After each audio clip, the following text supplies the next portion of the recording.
I'm Sarah Comer and I live in Puyallup, Washington. I've actually lived in Puyallup my whole life, which is kind of always a joke among Puyallup people, is like, even if you briefly get away, everyone always ends up sucked back to Puyallup. It's just, there's a gravitational pull, nobody ever really gets out. You know, for a long time I was kind of like, oh my God, Puyallup, how do you get out of Puyallup? Because it's like not so small that you know everybody, but it's also not like big city. But I spent half my week working in Seattle, and then you come back here and you're like, I can park wherever I want. I don't have to worry about that, and it's nice and quiet here, and you just like don't have all the noise and the hustle and the bustle. And there's a lot of beautiful park areas out here too, and that part of it is really, really nice, is you just kind of get out of all of the crazy intensity of bigger cities. But you know, we're big enough that it's not like a one pony town or something. There's a little bit to see here and there. I play fiddle reasonably well, I think, but piano and guitar I can do just like some backup chords. It's nothing very fancy, and I can sort of struggle my way through a couple of tunes on clarinet and cornet now. Brass is my new adventure, and it is so gloriously weird. It's mathematical and confusing and beautiful and strange, and I love it, but I'm not good at it. I remember that when I was 9, my parents brought this out because everybody in my dad's family played, and so this is the one that he had left over, and they're like, oh, do you want to play this thing? And I'm like, it's gigantic, and no, I don't want to. And then just a couple years later, when I was 11, one of my best friends was playing fiddle, and I said, well, hey, do you want to try this thing with me? I was like, sure. And it was still gigantic for a tiny person, and just, you know, sawing away on that. And, you know, but she and her mom came down and taught me a couple of tunes, and that was, you know, that was fun. And that was kind of the gateway drug, is after that it was kind of off and rolling. But I think that's probably the earliest thing I remember is playing music with Claire and Nancy. I personally was above averagely bad when I started, like real bad. That's a whole other story. If you can learn to love the process, that's the important thing, and to see yourself moving through that. I had a talk with a music teacher friend, and we came to the conclusion that your potential for, you know, proficiency with something is very well matched with your, initially we said tolerance for failure, but it's not really the tolerance, it's the ability to just look at that as process. Are you willing to engage in this staring contest with the instrument and keep doing it one more time, and observing the process as things get better and as you go through it. So you have to take it where you are and journey forward with it, and recognize that that's a process and not really a destination. It's hard to say how musicians are different, because I like to think that we're all potential musicians, which I know probably sounds really cliche. But I don't think that we're special. I think that all the arts are some expression of what it is to be human. And that's why I think that everybody on some level, I mean, is an artist, because it's just one way of showing what it is to be human and to live this life. Be it happy or sad or whatever, it is a way of expressing that human condition. So I don't like to think that there's artists and not artists, musicians and non-musicians. Some of us just haven't become them yet.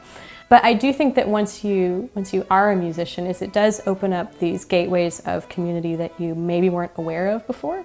I would say that there is this really beautiful crossover point with students where you go from just mastering mechanics of how do I wrangle this thing to my physical will, and what are the names of these things, and what's this whole language approach to it, and you get past those basics and they can play some tunes, and that's great. And then there comes this day where like there's this little bit of their personality sneaking in, and it's not just notes and it's not just the music, but it's a little bit of them in that. And to me that's really beautiful and exciting to see them being able to express themselves in that way, and then watching how they build community with others when they've found that strength and that boldness to go and share their musical lives with other people. I don't think that there's a you have the gift or you don't. It's you love a certain discipline enough to spend some of your life chasing it, or you don't, and maybe then it's just not your thing. Maybe accordion is not for you, and maybe watercolor is, or you know, fiddle's your thing and trombone is not. But the fact that maybe you had like a bad music experience as a kid does not mean that you just aren't a musical person. Is you can come back and try again, maybe different instrument, different genre, it might be a different day. Archie came from Turlock, California, actually. As we got him from Smidgen Rescue that specializes in getting little bitty dogs.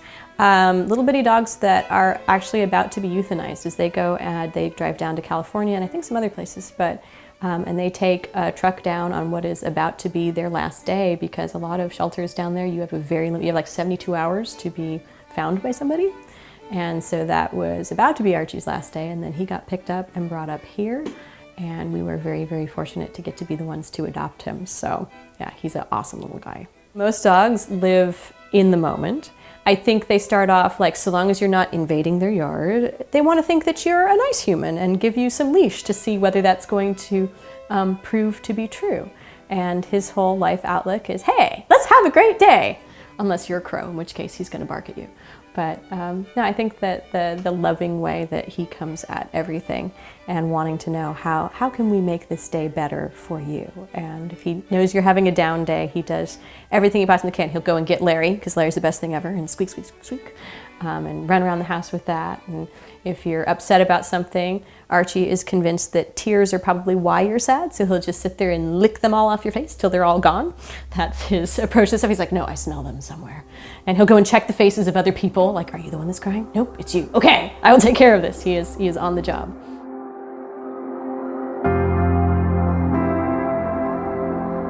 Six years ago this April that my dad passed away while undergoing cancer treatment.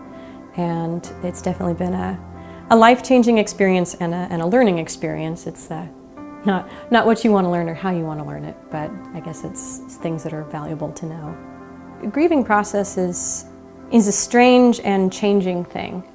And there's going to be times and places where you don't know what you're doing and you don't know how to handle it, and you're going to make decisions that you may feel differently about later. And there's going to be, how am I coping with today? And some people may be kind of judgy about that. But if you're making it through that day and you're making it through the next, and you're not hurting anybody and you're not hurting yourself, if you're getting through somehow, go you. And it'll be a different day someday. There will be days when you can't sleep, or you fall asleep and you just like wake up screaming, and that's just going to be kind of your life for a while. And it's going to be the first thing on your mind every day. And then one day it'll be the second thing. And I was like, that is the most meaningful statement, because this doesn't go away, right? It's not like a sitcom where you're like, oh, it's season 2, we've forgotten this is a thing now. Kind of the best case scenario is someday it's the second thing on your mind. Because there's bad days, and it's bad days because you're not here, and there's other times where it's a good day and you're not here, and that bittersweetness never really goes away. But that's your target, is that someday what you've lived through here and the pain and the loss of that, someday that'll be the second thing on your mind, and you can work towards that day. I think that community is a deep and central human need. And I am really fortunate to get to be a part of that when we're teaching music, when we're doing community dances, when we're doing storytelling. We're coming together and being human. And we do those things and we go, oh, that was a really great time. And then we go back to our houses and ignore that other humans exist. And I think we see how much we need those things by the way that we engage in stuff like Facebook. Remember when Farmville came out and everybody's like, oh, I'm gonna go help my neighbor, harvest tomatoes, and you're like, what are you doing? But what you're really doing is you're feeding this need for community and connecting with other people, and that is really important. But when we do it through social media and stuff like that, I feel like it's the emotional equivalent of snacking. It's like, it's right there, and you can grab a little piece of that, but it's really not very filling. And when we go out and do things with other people, it's an entirely different experience. Whether it goes well or badly, doing things badly together can be a ton of fun and make a lot of memories. And I think that you really can't replace what happens with other humans with any amount of digital anything. I mean, I'm kind of a curmudgeon that way anyway, but it is what I believe. And I think that however we create community and however you can foster that, if it's with your neighbors, if it's with your town, if it's with people in, niche music communities or dance communities, I think that that's something that we need as much as, food and water and coffee and everything else, is you really need that to live a full and happy life. I think it's more important than we realize, but we see that in other behaviors that we have, the way that we try to fill our need for community.